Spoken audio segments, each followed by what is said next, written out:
Stefano says, "Hey, Derek. Thanks for taking time to answer our questions. I have a question about the stock REIT, Real Estate Investment Trust. When is the best time to invest in it? And oh wow, this is getting interesting. When is the best time to invest in it? And when is it better to know how real estate works before investing in it? Thanks again for your time. And remember, don't waste your time because your time is your most valuable asset and you're going to die soon." Well, wise words, sir, on the second part.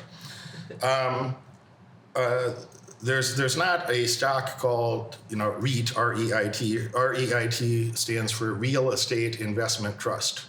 And that's a type of a publicly traded asset that a REIT generally owns, as it says, real estate investment trust. But there's a big variety of REITs, so that those can be traditional shopping malls, that could be a strip mall, that could be computer servers, it could be a place that stores a bunch of computer servers.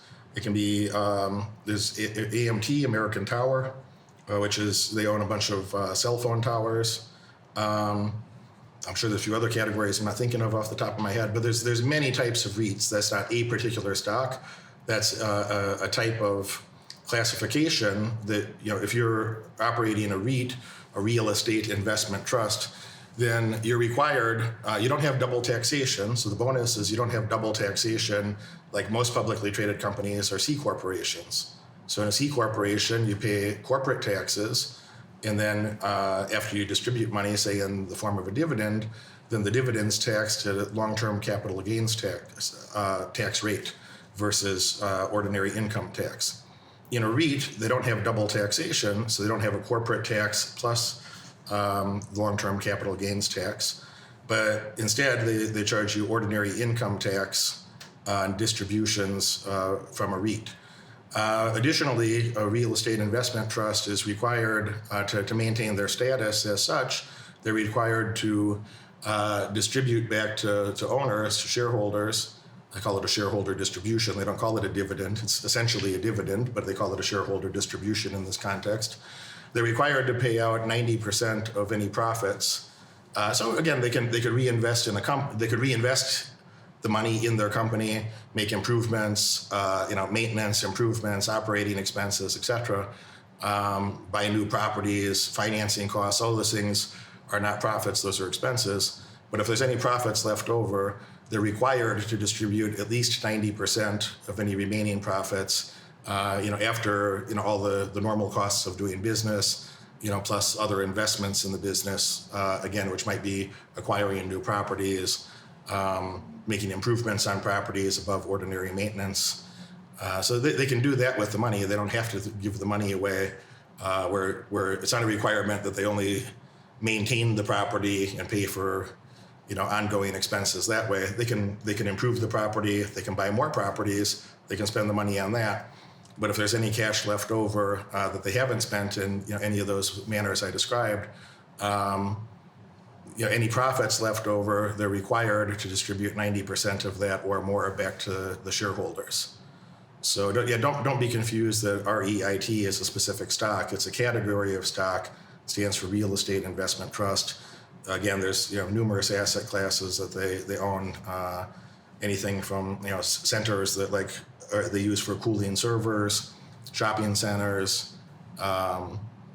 cell phone towers. There's all sorts of different REITs, but that's the main structure of the business. Second part of your question regarding when is the best time to invest in a REIT, and is it better to know how real estate works before investing in a REIT? Why would you buy anything if you don't understand how it works? What do you guys think about that? Is it a great idea I don't know shit about real estate, but let me buy a real estate investment trust? Does that sound like a great investment to either of you? Not to me. Yeah. No. That sounds like, I'm going to take an MMA fight and I've never trained before. I mean, how's that going to work? Insane. Going to work out good? I don't think so. What do you imagine would happen to a normal person if they're like, sign me up for MMA match? I never trained before, but yeah, sign me up and we'll see what happens. What do you imagine what the outcome might be? Not very good. Yeah. I mean, at best, hopefully they just get put to sleep and not knocked out. Yeah. Hopefully you just get choked unconscious instead of beaten unconscious. Yeah. Yeah. But yeah. Why do you not want to invest in something that you don't understand what it is? I just think that I want to be a little more hands-on in my investing. I want to be a little more educated and know the risks that could go into it. Know that, like what you just said about the tax advantages to that, tax disadvantages to other things. I'd want to know what I was getting into if I'm going to invest in something. Education just is better for anything. You want to know what you're getting into before you put your money behind it. This is a good question, by the way. I'm not making fun of you. If that's where your head is right now, if that's your current level of understanding, it's good that you asked that question, because you'd much rather clarify that here than go spend money on something. Like I would recommend to you that none of you buy things that you don't understand what it is. That's the whole point of education. To Kyle's point, that's the whole point of education. Is like, let me learn more about these things so I can understand how they work, so I can make an intelligent decision, should I invest in a specific thing or not. And you're not going to understand how everything works. So you're going to understand, if you work hard for decades, you're going to understand a couple niches very well, and maybe a couple extended niches kind of well, and that's it. You're not going to understand everything that's happening in the economy all at once in real time. No one in history has ever done that. And the economy is a lot more advanced today than it ever was at any other point in history. There's a lot more going on. You got 8 billion people making all sorts of decisions, intelligent and otherwise, that you're not going to be able to summarize the thoughts and purchasing decisions of the entire population of the earth, which is what you would have to do to actually understand what's happening in the economy, to understand every little thing. You'd have to read the mind of every person on earth. And a lot of those people don't even know what the hell they're doing. They don't even know what they're doing. But you have to know what they're doing. When they don't know what they're doing, they're just doing some random shit, some of them. Most. So yeah, be careful, man. I really suggest, you're here to do research. You're here to learn how to make intelligent investments. And I don't buy things that I don't understand. I just don't. I'm boring. I do boring things that work. And I do it very repetitively. And I do it very consistently. And I don't care what mood I'm in, I still do it. Doesn't matter how I feel, I still do it. So, if you want to do trendy shit and you only want to do it on occasion, I don't know, probably, I hope you're a good driver. I hope you can still drive an Uber and stuff for a while until AI takes that over. At some point you won't even be qualified to drive an Uber or DoorDash, because the computer will do that better than you. So, but yeah, well, at least you still have that opportunity for a little while. If you're too stupid to do research to understand what you're investing in, then at least you could drive an Uber or a taxi for another year or 3. I don't know what you'll do after that. Cool. In the past you say things like, oh, you could work at McDonald's. No, they're automating that stuff too. You're not going to get it. You won't be qualified to work at McDonald's. You won't be qualified to drive a semi truck or Uber. Machine can do that better than you. I don't know what you'll do. So it's a lot easier to me, instead of having those type of stresses, is I'd rather have stresses related to ambition than stress related to lethargy and stupidity. It's a lot more stressful to me to be lethargic and stupid. That my future is going to be a pile of cold turds. That's a lot more stressful than being I'm gonna wake up every day and go do gangster shit because that's what's necessary to be a gangster. I gotta go do tough things every day that I know my competition's too stupid or too lazy to do, and then I feel really comfortable. I don't feel anxious at all, because I'm nobody else would do this shit. I'm gonna go do the hard things that nobody else wants to do, and of course I'm gonna have better results than them because they're too lazy or too stupid to do it. So a person who's able to solve complex problems, willing to do the hard work, and has the intellectual capacity to learn and reiterate, learn new things and make adjustments and make it better. If you don't behave like that consistently, then I wouldn't have, if your future was a stock, I'd be shorting it. I'd be short your future because it's going to be bad. it's going to be bad. It's going to be nothing brighter, just grim and bleak. And I always say, you know, cheery as I am, I always think of like, if a guy, particularly men, you know, if a man's not willing to like do hard things and solve problems that the other men can't, then you're probably like an average dude at best, or maybe a below average, you know. And you know, in theory, that shouldn't be any of you, but some of you that are thinking like, you know, oh, like I can just buy stuff and not know what it is and magically make money, like that's not a strategy for success, man. You know, you have to understand how the thing works, when to do the thing, why we're doing the thing, have your timing as best as it can be. It'll never be perfect, but make your timing better, make your education broader and deeper and broader and deeper. And, you know, there's a lot of guys that are willing to do that are happy to be, you know, competitive, you know, in the financial marketplace and, you know, in the dating marketplace. But for the guys that, you know, prefer to be like lazy and not think too much, like what type of woman are they going to end up? What type of woman would you imagine a guy like that would be dating in the future? Not a very happy one. I mean, would she be like would a top quality woman be interested in a man who's like, No, you know, definitely below not. average? No. Yeah. So probably going to be dating yourself. No. Well, let's think about that. I'm not trying to just say, I am trying to make a stark contrast, but I also wanted to be clear about why. It's like an average man cannot attract an average woman. An average woman would rather have, you know, would share time with an above average man and share him with other women than date a below average woman. So an average man cannot attract an average woman. Cannot. So an average man has a below average woman. And a below average man has no woman. So that's just reality, man. So if you're not willing to do at least average stuff, which I know everybody here, like in many ways of your life, you're already above average. But just think this through. It's like for the men out there that don't want to at least do like average stuff and be like 50th percentile. I mean, the 50th percentile guy maybe can have like a, you know, pretty crap woman, hasn't done anything, probably complains a lot, doesn't really respect you, because an average guy doesn't even respect himself, or he wouldn't be an average guy. He'd work harder and be an above average guy.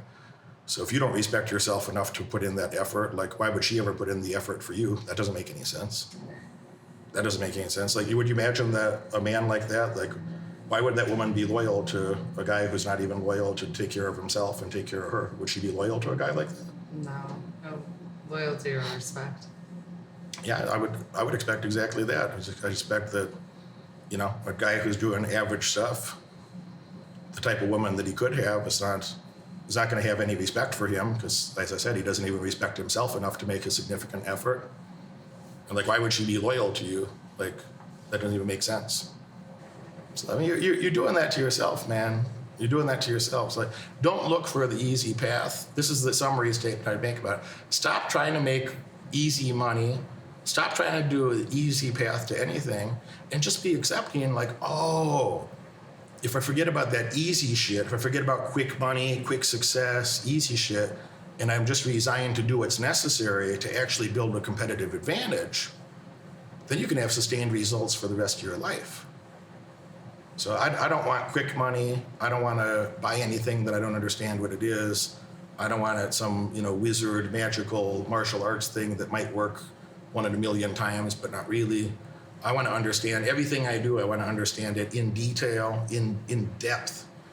I want to be able to understand it, you know, with a significant amount of expertise, because then I know how all the pieces work. I know that in the context of construction, all over construction, every bit of construction, anything you could do to build a house, to build a skyscraper, to build a commercial building. There's very, very little of that that's mysterious to me. If I don't know it already, I could understand it extremely quickly.